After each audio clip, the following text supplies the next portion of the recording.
الله أكبر الله أكبر الله أكبر الله أكبر. الحمد لله وحده والصلاة والسلام على من لا نبي بعده.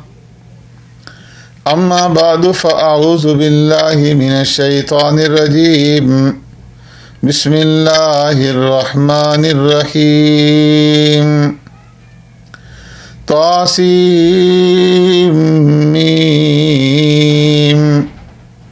تلك آيات الكتاب المبين نتلو عليك من نبأ موسى وفرعون بالحق لقوم يؤمنون.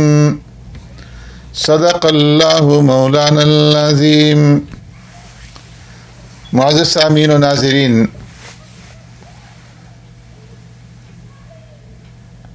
یہاں سے سورہ قصص کا آغاز ہو رہا ہے. سورہ قصص مکی صورت ہے اور اس میں 88 آیات اور 9 رکوع ہیں. ترتیبی اعتبار سے سورت کا نمبر 28واں ہے اور نزولی اعتبار سے 49واں. اس سورت کی ایک آیت کے اندر وقص علیہ القصص کا ذکر ہے اور اسی قصص سے پھر اس سورت کا نام سورۃ القصص رکھا گیا ہے. زمانہ نزول روایات سے معلوم ہوتا ہے کہ سورہ شعراء، سورہ نمل اور سورہ قصص کا یکے بعد دیگرے ہے.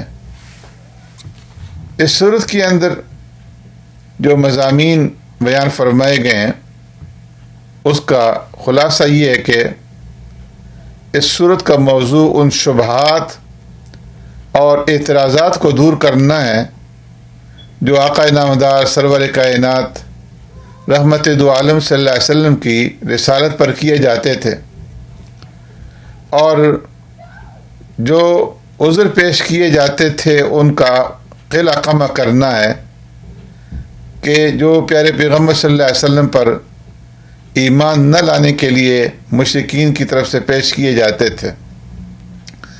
اس غرض کے لیے سب سے پہلے حضرت موسیٰ علیہ السلام کا قصہ تفصیل کے ساتھ بیان فرمایا ہے اور اس بات کا ذکر ہے کہ اللہ رب العزت جو کچھ کرنا چاہتے ہیں اس کے لیے وہ غیر مخصوص طریقے سے اسباب اور ذرائع فراہم کر دیتے ہیں.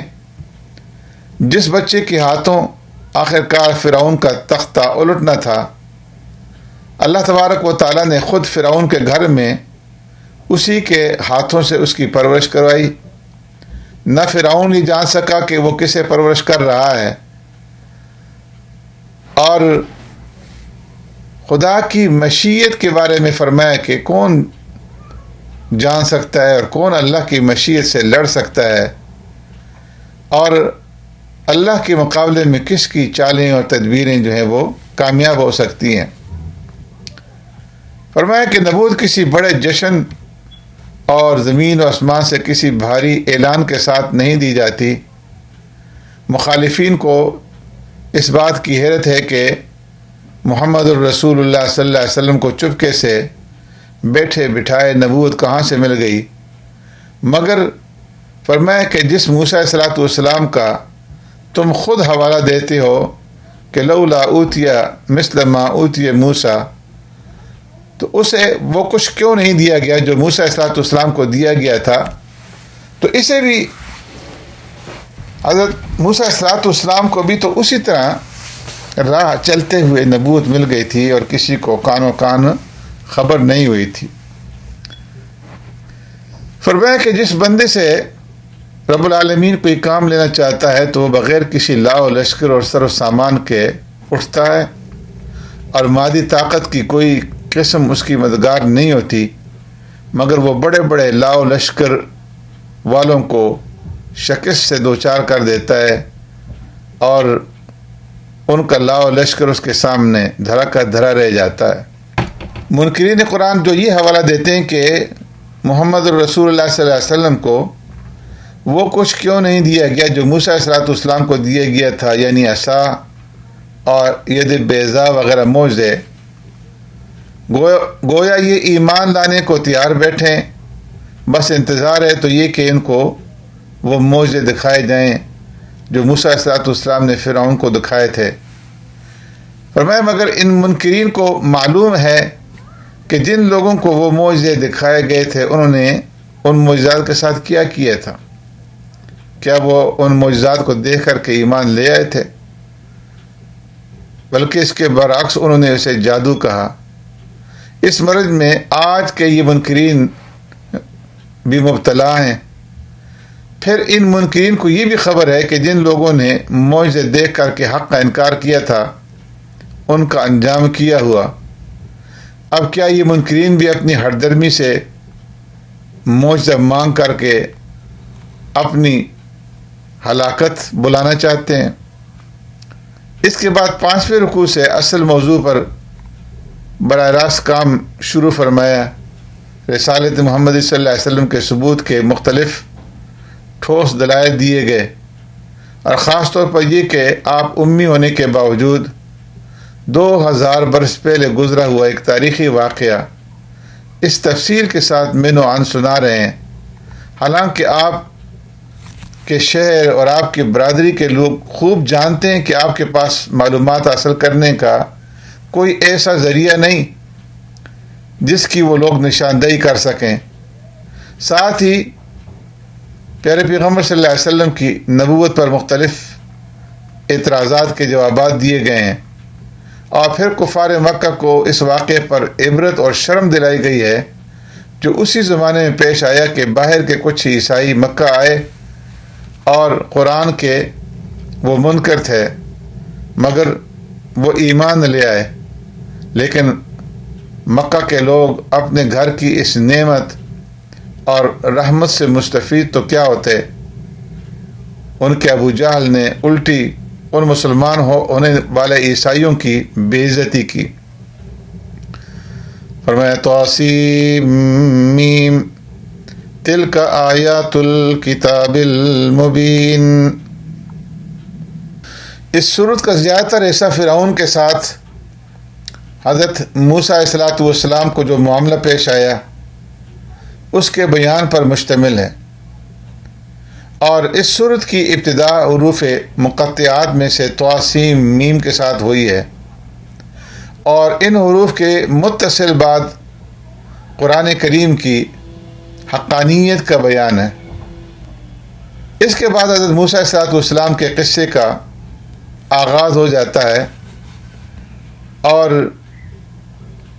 سورہ قصص ہمیں بتاتی ہے کہ فرعون مصر میں ان فرعون علا فی الارض بڑا بن بیٹھا تھا، تکبر اور جور و جفا میں حد سے آگے بڑھ گیا تھا۔ اس نے آج کے سامراج اور استعمار کی طرح مصر والوں کو مختلف گروہوں اور طبقات میں تقسیم کر رکھا تھا تاکہ اس کے اقتدار کو عوام کی منظم اجتماعی طاقت سے کوئی خطرہ لاحق نہ ہو۔ بنی اسرائیل جو مصر کی بہت بڑی اقلیت بن چکے تھے اس کے ظلم و ستم کا خصوصی ہدف تھے، اور پھر اللہ تبارک و تعالیٰ نے کمزوروں کو اٹھانے اور زیر دستوں کو بالادست کرنے کا ارادہ کر لیا۔ انہی حالات میں حضرت موسیٰ علیہ السلام کی ولادت ہوئی۔ فرعون کو جب اپنے نجومیوں اور جوتشیوں کے ذریعے سے یہ خبر ملی کہ ایک لڑکا اس سال پیدا ہونے والا ہے جو فرعون کے اقتدار کو ختم کر دے گا، تو اس نے پیدا ہونے والے بچوں کا قتل جو ہے وہ کرارا شروع کر دیا۔ اللہ تبارک و تعالیٰ نے حضرت موسیٰ علیہ السلام کی والدہ کے دل میں ڈالا وأوحينا إلى أم موسى أن أرضي فإذا خفت عليه فألقيه في اليم ولا تخافي ولا تحزني إنا رادوه إليك وجاعلوه من المرسلين کہ جب تمہارا بچہ پیدا ہو جائے تو اسے دودھ پلاتی رہنا، اور جب کوئی خطرہ محسوس ہو تو اس بچے کو صندوق کے اندر ڈال کر کے دریا میں ڈال دینا، اور خوف مت کھانا، ڈرنا مت، غمگین مت ہونا، ہم اس بچے کو تمہارے پاس ضرور بے ضرور واپس پہنچا دیں گے اور اسے ہم رسول بنائیں گے۔ اللہ تبارک و تعالیٰ نے یہ تسلی حضرت موسیٰ علیہ السلام کی والدہ کو دی کہ آپ کا جو بچہ ہے یہ آپ کی گود کے اندر پلے گا اور اس سے آپ کی آنکھیں ٹھنڈی ہوں گی اور یہ بچہ قتل نہیں ہوگا۔ جب موسیٰ علیہ السلام پیدا ہوئے اور کچھ عرصہ ماں کے پاس رہے تو آپ کی والدہ پریشان ہو گئی۔ وہ جانتی تھی کہ فرعون کے کارندوں کو اگر خبر ہو گئی تو وہ اس نومولود بچے کو زندہ نہیں چھوڑیں گے۔ اللہ رب العزت کی رہنمائی کی روشنی میں حضرت موسیٰ علیہ السلام کی والدہ نے صندوق بنایا اور اس میں اپنے لخت جگر کو لٹا کر کے نیل کی نہروں کے حوالے کر دیا، اور ساتھ ہی اپنی بیٹی سے فرمانے لگی، حضرت موسیٰ علیہ السلام کی بہن سے، کہ تم بھی ساتھ ساتھ چلتی رہو، اس صندوق کو دیکھتی رہو کہ یہ صندوق کہاں جاتا ہے اور کیا واقعہ پیش آتا ہے۔ پانی کے دوش پر تیرتے ہوئے صندوق کو فرعون کی خادماؤں میں سے کسی نے اٹھا کر کے فرعون کی اہلیہ حضرت آسیہ کی گود میں لا ڈالا۔ فرعون نے جب اس صندوق کے اندر اس معصوم بچے کو دیکھا تو اسے ذبح کرنا چاہا، لیکن رب العالمین کا فیصلہ کچھ اور تھا، اور یقیناً ہوتا وہی ہے جو رب کا فیصلہ ہوتا ہے۔ انسان کی تدبیریں اور سازشیں اور منصوبے اور سارے کے سارے پروگرام دھرے کے دھرے رہ جاتے ہیں۔ حضرت آسیہ نے کچھ اس انداز سے بات کی کہ فرعون کا دل جو ہے وہ پسیج گیا، جس کے سینے میں لگتا تھا کہ دل نہیں پتھر کا ٹکڑا ہے، لیکن آسیہ نے فرعون سے کہا، وقالت امرأۃ فرعون قرۃ عین لی ولک لا تقتلوه عسى ان ينفعنا او نتخذه ولدا، کہ اس کو قتل مت کرو، یہ میری اور تمہاری آنکھوں کا ٹھنڈک بنے گا، کچھ بعید نہیں کہ ہم اسے اپنا بیٹا بنا لیں۔ ادھر فرط غم کی وجہ سے بچے کی والدہ کا یہ حال ہو گیا کہ کسی پل انہیں سکون اور قرار نہیں تھا۔ تصور میں صندوق کو فرعونیوں کے ہاتھ لگتے اور بچے کے گلے سے خون کا فوارہ پھوٹتے دیکھتی ہیں، لیکن رحیم و کریم اللہ نے اس کے اڑتے ہوئے دل کو قرار عطا فرمایا اور وعدہ کیا کہ بچے کو تمہاری گود میں واپس لوٹا دیا جائے گا۔ یہ معجزہ کیسے ظاہر ہوگا؟ یہ ناممکن کیسے ممکن بنے گا؟ یہ سوچنا فرمایا تمہارا کام نہیں ہے، ہمارا کام ہے۔ بھوکے بچے کو کوئی دودھ پلانے والا نہیں مل رہا تھا، کئی دائیوں نے کوشش کی لیکن وہ کسی کا بھی دودھ پینے پر راضی نہ ہوا۔ تو حضرت موسیٰ علیہ السلام کی بہن جو اجنبی بن کر کے یہ منظر دیکھ رہی تھی، اسی کے مشورے پر حضرت موسیٰ علیہ السلام کی والدہ کو بلایا گیا اور بطور دائیہ کے بچے کو اسی کے گود میں ڈال دیا گیا جو گود اس کے لیے تڑپ رہی تھی۔ فرعون نے اپنے خیال میں ایسا انتظام کیا تھا کہ کوئی اسرائیلی بچہ اپنی ماں کا دودھ بھی نہ پی سکے، اس سے پہلے ہی اسے تلوار کی بھینٹ چڑھا دیا جائے، اور اللہ کا فیصلہ یہ تھا کہ وہ بچہ جسے اپنے وقت کے سب سے بڑے ظالم اور سب سے بڑے اقتدار کے لیے خطرہ بننا تھا، اس کی پرورش اسی اقتدار کے زیر سایہ اور صاحب اقتدار کے نان اور نفقہ کے اوپر ہو، اور پھر وہی ہو کر کے رہا جو رب العالمین کا فیصلہ تھا۔ خدائی کے جھوٹے دعوے دار کی تدبیر ساری کی ساری ناکام ہو کر کے رہی، اور حضرت موسیٰ علیہ الصلوۃ والسلام نے فرعون ہی کے گھر کے اندر جوانی کی حدود میں قدم رکھا۔ سبحانک اللہم و بحمدک نشہد ان لا الہ الا انت نستغفرک و نتوب الیک۔